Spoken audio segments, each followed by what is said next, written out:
Welcome to Education Sector's special edition of Sports Center. I'm Chad Alderman. I'd like to tell you that this week is the worst week for office productivity over the entire course of the year.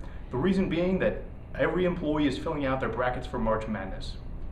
But instead of making our decisions about who moves on by looking at three-point shooting, free throw percentage, or the latest injury report, we're basing our brackets on one factor, a school's graduation success rate, or GSR. Our theory is that the schools that enroll these student athletes, as the NCAA likes to call them, should place at least as much emphasis on the student as on the athlete. We've taken the top 16 teams as seeded by the tournament committee, and we'll show you how this imaginary Sweet 16 would play out in a tournament. First, a reminder about GSR. It measures the percentage of student athletes who earn a degree.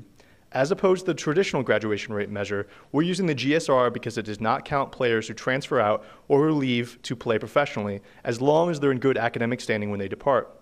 That's important in this era of one-and-done diaper dandies. So let's look at the brackets. First decision, eliminating any school that does not meet a 40% GSR threshold.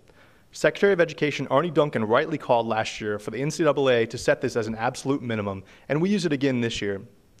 With this year's field of 16, that knocks out just one school, the University of Connecticut, with a GSR of 31%. UConn fans may be proud of their recent Big East title win, but their graduation rates are another story.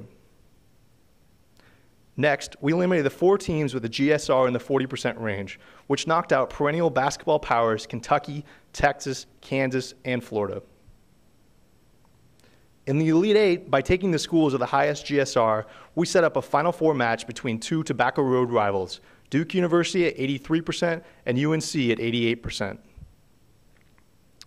On the other side of our bracket, BYU and Notre Dame with impressive 100% GSRs meet in the Final Four. We had to go to a tiebreaker in the battle between BYU and Notre Dame. For this, we chose the school's overall graduation rate, or the graduation rate of the fan base, if you will. Notre Dame excels here as well, with a school-wide graduation rate of over 90% and no significant gaps between different groups of students. On the other side of the bracket, Carolina ekes out a squeaker over Duke. And in our championship game, Notre Dame, with the 100% GSR, is the winner. Congratulations.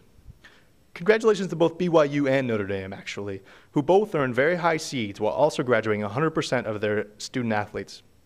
On the other hand, the NCAA released new data yesterday showing that while graduation rates have increased across Division I basketball, there is still a 32% gap between white students and black student athletes.